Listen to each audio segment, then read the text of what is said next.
एक बार स्वामी विवेकानंद जी से एक व्यक्ति ने प्रश्न किया कि माँ की महिमा संसार में किस कारण से इतनी गाई जाती है। स्वामी जी मुस्कुराए, फिर उस आदमी से बोले, जाओ और 5 किलो वजन का एक पत्थर लेकर आओ।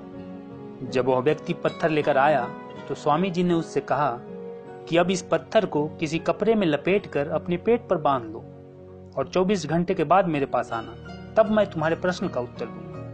स्वामी जी के आदेश के अनुसार उस व्यक्ति ने पत्थर को अपने पेट पर बांध लिया और चला गया।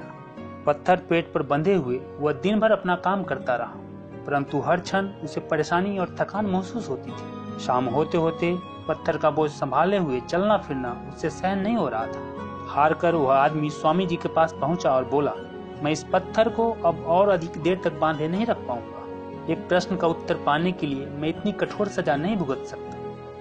फिर स्वामी जी मुस्कुराते हुए बोले, पेट पर इस पत्थर का बोझ तुमसे कुछ घंटे नहीं उठाया गया।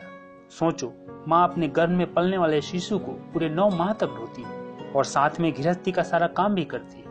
संसार में माँ के सिवा कोई इतना धैर्यवान और सहनशील नहीं है। माँ के जैसा निश्चल और निस्वार्थ प्रेम इस दुनिया में कोई नहीं कर सकता। माँ ईश्वर का ही दूसरा रूप है। माँ से बढ़कर इस संसार में और कोई नहीं है। दोस्तों, मैं माँ के ऊपर 4 पंक्ति बोलना चाहता हूँ कि करो दिल से सजदा तो इबादत बनेगी, माँ बाप की सेवा अमानत बनेगी।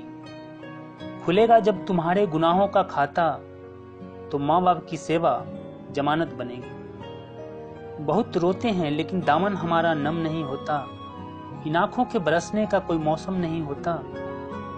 मैं अपने दुश्मनों के बीच भी महफूज रहता हूँ, मेरी माँ की दुआओं का खजाना कम नहीं होता। दोस्तों, बंद किस्मत के लिए कोई चाबी नहीं होती, सूखे के उम्मीदों की कोई डाली नहीं होती। जो झुक जाए माँ बाप के चरणों में उसकी झोली कभी खाली नहीं होती।